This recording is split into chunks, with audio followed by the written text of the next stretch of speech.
Capítulo 3. Winston estaba soñando con su madre. Él debía de tener unos 10 u 11 años cuando su madre murió. Era una mujer alta, estatuaria y más bien silenciosa, de movimientos pausados y magnífico cabello rubio. A su padre lo recordaba, más vagamente, como un hombre moreno y delgado, vestido siempre con impecables trajes oscuros. Winston recordaba sobre todo las suelas extremadamente finas de los zapatos de su padre, y usaba gafas. Seguramente, tanto el padre como la madre debieron de haber caído en una de las primeras grandes purgas de los años 50. En aquel momento en el sueño su madre estaba sentada en un sitio profundo junto a él y con su niña en brazos. De esta hermana solo recordaba Winston que era una chiquilla débil e insignificante, siempre callada y con ojos grandes que se fijaban en todo. Se hallaban las dos en algún sitio subterráneo, por ejemplo, el fondo de un pozo o en una cueva muy honda, pero era un lugar que, estando ya muy por debajo de él, se iba hundiendo sin cesar. Sí, era la cámara de un barco que se hundía y la madre y la hermana lo miraban a él desde la tenebrosidad de las aguas que invadían el buque. Aún había aire en la cámara. Su madre y su hermanita podían verlo todavía y él a ellas, pero no dejaban de irse hundiendo ni un solo instante, de ir cayendo en las aguas, de un verde muy oscuro, que de un momento a otro las ocultarían para siempre. Winston, en cambio, se encontraba al aire libre y a plena luz mientras a ellas se las iba tragando la muerte, y ellas se hundían porque él estaba allí arriba. Winston lo sabía y también ellas lo sabían y él descubría en las caras de ellas este conocimiento. Pero la expresión de las dos no le reprochaba nada ni sus corazones tampoco, él lo sabía, y solo se transparentaba la convicción de que ellas morían para que él pudiera seguir viviendo allá arriba y que esto formaba parte del orden inevitable de las cosas. No podía recordar qué había ocurrido, pero mientras soñaba estaba seguro de que, de un modo u otro, las vidas de su madre y su hermana fueron sacrificadas para que él viviera. Era uno de esos ensueños que, a pesar de utilizar toda la escenografía onírica habitual, son una continuación de nuestra vida intelectual y en los que nos damos cuenta de hechos e ideas que siguen teniendo un valor después del despertar.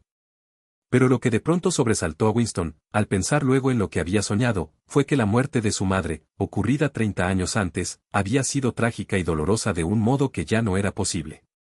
Pensó que la tragedia pertenecía a los tiempos antiguos y que solo podía concebirse en una época en que había aún intimidad, vida privada, amor y amistad y en que los miembros de una familia permanecían juntos sin necesidad de tener una razón especial para ello. El recuerdo de su madre le torturaba porque había muerto amándole cuando él era demasiado joven y egoísta para devolverle ese cariño y porque de alguna manera no recordaba cómo se había sacrificado a un concepto de la lealtad que era privadísimo e inalterable. Bien comprendía Winston que esas cosas no podían suceder ahora. Lo que ahora había era miedo, odio y dolor físico, pero no emociones dignas ni penas profundas y complejas. Todo esto lo había visto, soñando, en los ojos de su madre y su hermanita, que lo miraban a él a través de las aguas verde oscuras, a una inmensa profundidad y sin dejar de hundirse. De pronto, se vio de pie sobre el césped en una tarde de verano en que los rayos oblicuos del sol doraban la corta hierba. El paisaje que se le aparecía ahora se le presentaba con tanta frecuencia en sueños que nunca estaba completamente seguro de si lo había visto alguna vez en la vida real. Cuando estaba despierto, lo llamaba el país dorado. Lo cubrían pastos mordidos por los conejos con un sendero que serpenteaba por él y, aquí y allá, unas pequeñísimas elevaciones del terreno. Al fondo, se velan unos olmos que se balanceaban suavemente con la brisa y sus follajes parecían cabelleras de mujer. Cerca, aunque fuera de la vista, corría un claro arroyuelo de lento fluir. La muchacha morena venía hacia él por aquel campo. Con un solo movimiento se despojó de sus ropas y las arrojó despectivamente a un lado. Su cuerpo era blanco y suave, pero no despertaba deseo en Winston, que se limitaba a contemplarlo. Lo que le llenaba de entusiasmo en aquel momento era el gesto con que la joven se había librado de sus ropas. Con la gracia y el descuido de aquel gesto, parecía estar aniquilando toda su cultura, todo un sistema de pensamiento, como si el gran hermano, el partido y la policía del pensamiento pudieran ser barridos y enviados a la nada con un simple movimiento del brazo. También aquel gesto pertenecía a los tiempos antiguos.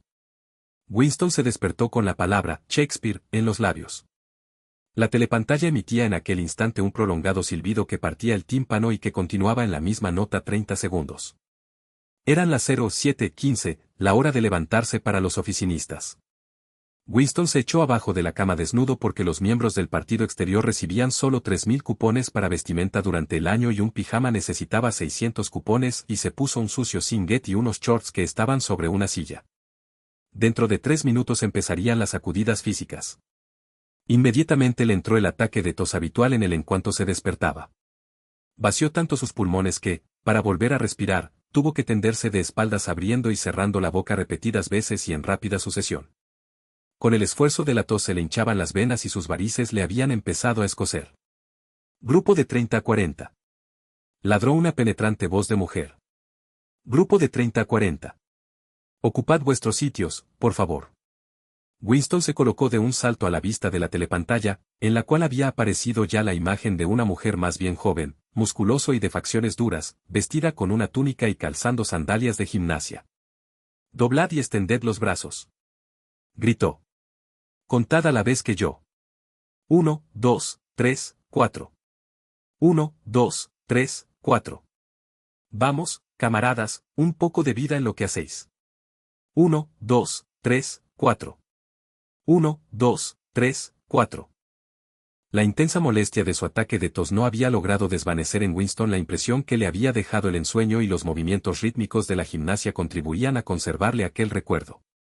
Mientras doblaba y desplegaba mecánicamente los brazos sin perder ni por un instante la expresión de contento que se consideraba apropiada durante las sacudidas físicas, se esforzaba por resucitar el confuso periodo de su primera infancia.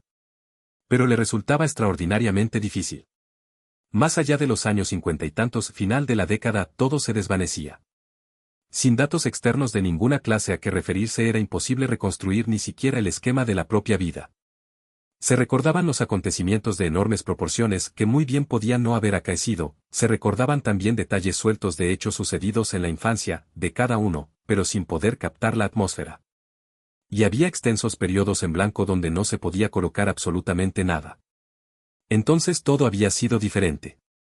Incluso los nombres de los países y sus formas en el mapa. La franja aérea número 1, por ejemplo, no se llamaba así en aquellos días, la llamaban Inglaterra o Bretaña, aunque Londres, Winston estaba casi seguro de ello, se había llamado siempre Londres. No podía recordar claramente una época en que su país no hubiera estado en guerra, pero era evidente que había un intervalo de paz bastante largo durante su infancia porque uno de sus primeros recuerdos era el de un ataque aéreo que parecía haber cogido a todos por sorpresa. Quizá fue cuando la bomba atómica cayó en Colchester. No se acordaba del ataque propiamente dicho, pero sí de la mano de su padre que le tenía cogida la suya mientras descendían precipitadamente por algún lugar subterráneo muy profundo, dando vueltas por una escalera de caracol que finalmente le había cansado tanto las piernas que empezó a sollozar y su padre tuvo que dejarle descansar un poco. Su madre, lenta y pensativa como siempre, lo seguía a bastante distancia. La madre llevaba a la hermanita de Winston, o quizás solo llevase un lío de mantas. Winston no estaba seguro de que su hermanita hubiera nacido por entonces. Por último, desembocaron a un sitio ruidoso y atestado de gente, una estación de metro. Muchas personas se hallaban sentadas en el suelo de piedra y otras, arracimadas, se habían instalado en diversos objetos que llevaban. Winston y sus padres encontraron un sitio libre en el suelo y junto a ellos un viejo y una vieja se apretaban el uno contra el otro. El anciano vestía un buen traje oscuro y una boina de paño negro bajo la cual le asomaba abundante cabello muy blanco. Tenía la cara enrojecida, los ojos, azules y lacrimosos. Olía a ginebra. Esta parecía salírsele por los poros en vez del sudor y podría haberse pensado que las lágrimas que le brotaban de los ojos eran ginebra pura. Sin embargo, a pesar de su borrachera, sufría de algún dolor auténtico e insoportable. De un modo infantil, Winston comprendió que algo terrible, más allá del perdón y que jamás podría tener remedio, acababa de ocurrirle al viejo. También creía saber de qué se trataba. Alguien a quien el anciano amaba, quizás alguna nietecita, había muerto en el bombardeo. Cada pocos minutos, repetía el viejo. No debíamos habernos fiado de ellos. ¿Verdad que te lo dije, abuelita? Nos ha pasado esto por fiarnos de ellos. Siempre lo he dicho. Nunca debimos confiar en esos canallas. Lo que Winston no podía recordar es a quién se refería el viejo y quiénes eran esos de los que no había que fiarse. Desde entonces, la guerra había sido continua, aunque hablando con exactitud no se trataba siempre de la misma guerra. Durante algunos meses de su infancia había habido una confusa lucha callejera en el mismo Londres y él recordaba con toda claridad algunas escenas. Pero hubiera sido imposible reconstruir la historia de aquel periodo ni saber quién luchaba contra quién en un momento dado, pues no quedaba ningún documento ni pruebas de ninguna clase que permitieran pensar que la disposición de las fuerzas en lucha hubiera sido en algún momento distinta a la actual. Por ejemplo, en este momento, en 1984, si es que efectivamente era 1984, Oceanía estaba en guerra con Eurasia y era aliada de Asia Oriental. En ningún discurso público ni conversación privada se admitía que estas tres potencias se hubieran hallado alguna vez en distinta posición cada una respecto a las otras. Winston sabía muy bien que, hacia solo 4 años, Oceanía había estado en guerra contra Asia Oriental y aliada con Eurasia. Pero aquello era solo un conocimiento furtivo que él tenía porque su memoria fallaba mucho, es decir, no estaba lo suficientemente controlada. Oficialmente, nunca se había producido un cambio en las alianzas. Oceanía estaba en guerra con Eurasia, por tanto, Oceanía siempre había luchado contra Eurasia. El enemigo circunstancial representaba siempre el absoluto mal, y de ahí resultaba que era totalmente imposible cualquier acuerdo pasado o futuro con él. Lo horrible, pensó por 10.000ª vez mientras se forzaba los hombros dolorosamente hacia atrás, con las manos en las caderas, giraban sus cuerpos por la cintura, ejercicio que se suponía conveniente para los músculos de la espalda, lo horrible era que todo ello podía ser verdad. Si el partido podía alargar la mano hacia el pasado y decir que este o aquel acontecimiento nunca había ocurrido, esto resultaba mucho más horrible que la tortura y la muerte. El partido dijo que Oceanía nunca había sido aliada de Eurasia. Él, Winston Smith, sabía que Oceanía había estado aliada con Eurasia 4 años antes. Pero, ¿dónde constaba ese conocimiento? Solo en su propia conciencia, la cual, en todo caso, iba a ser aniquilada muy pronto.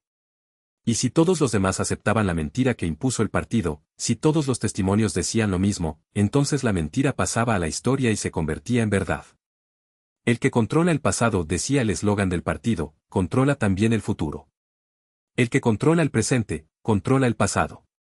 Y, sin embargo, el pasado, alterable por su misma naturaleza, nunca había sido alterado.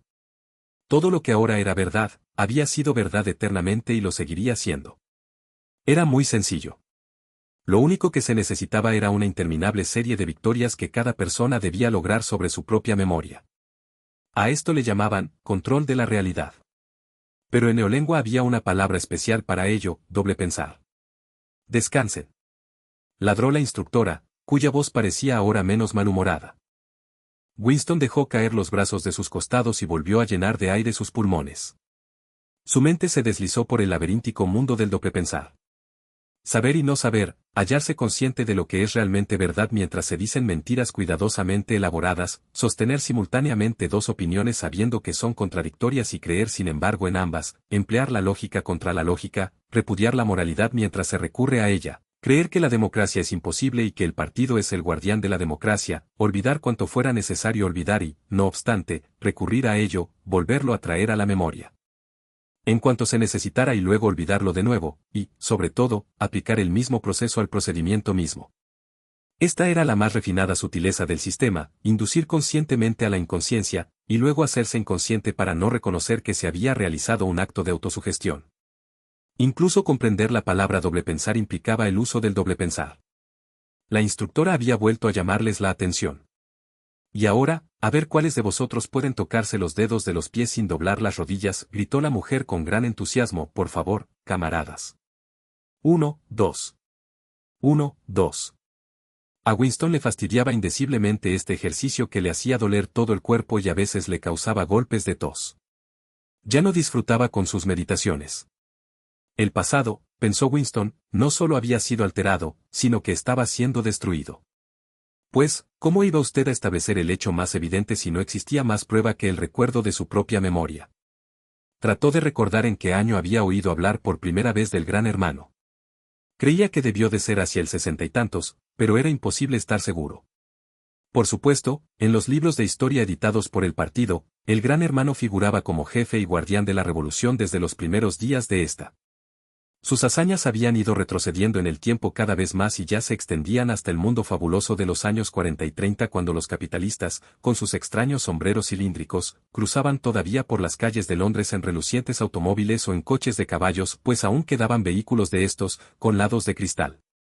Desde luego, se ignoraba cuánto había de cierto en esta leyenda y cuánto de inventado. Winston no podía recordar ni siquiera en qué fecha había empezado el partido a existir. No creía haber oído la palabra INSOC antes de 1960. Pero era posible que en su forma viejolingüística, es decir, socialismo inglés, hubiera existido antes. Todo se había desvanecido en la niebla. Sin embargo, a veces era posible poner el dedo sobre una mentira concreta. Por ejemplo, no era verdad, como pretendían los libros de historia lanzados por el partido, que éste hubiera inventado los aeroplanos. Winston recordaba los aeroplanos desde su más temprana infancia. Pero tampoco podría probarlo. Nunca se podía probar nada. Solo una vez en su vida había tenido en sus manos la innegable prueba documental de la falsificación de un hecho histórico. Y en aquella ocasión. Smith. Chilló la voz de la telepantalla, 6 o 79 Smith W. Sí, tú. Inclínate más, por favor. Puedes hacerlo mejor, es que no te esfuerzas, más doblado, haz el favor. Ahora está mucho mejor, camarada. Descansad todos y fijaos en mí. Winston sudaba por todo su cuerpo, pero su cara permanecía completamente inescrutable. Nunca os manifestéis desanimados. Nunca os mostréis resentidos. Un leve pestañeo podría traicioneros. Por eso, Winston miraba impávido a la instructora mientras ésta levantaba los brazos por encima de la cabeza y, si no con gracia, si con notable precisión y eficacia, se dobló y se tocó los dedos de los pies sin doblar las rodillas. Ya habéis visto, camaradas, así es como quiero que lo hagáis. Miradme otra vez. Tengo 39 años y 4 hijos. Mirad, volvió a doblarse. Ya veis que mis rodillas no se han doblado. Todos vosotros podéis hacerlo si queréis, añadió mientras se ponía derecha. Cualquier persona de menos de 45 años es perfectamente capaz de tocarse así los dedos de los pies. No todos nosotros tenemos el privilegio de luchar en el frente, pero por lo menos podemos mantenernos en forma. Recordad a nuestros muchachos en el frente Malabar. Y a los marineros de las fortalezas flotantes. Pensad en las penalidades que han de soportar. Ahora, probad otra vez. Eso está mejor, camaradas, mucho mejor, añadió en tono estimulante dirigiéndose a Winston, el cual, con un violento esfuerzo, había logrado tocarse los dedos de los pies sin doblar las rodillas. Desde varios años atrás, no lo conseguía.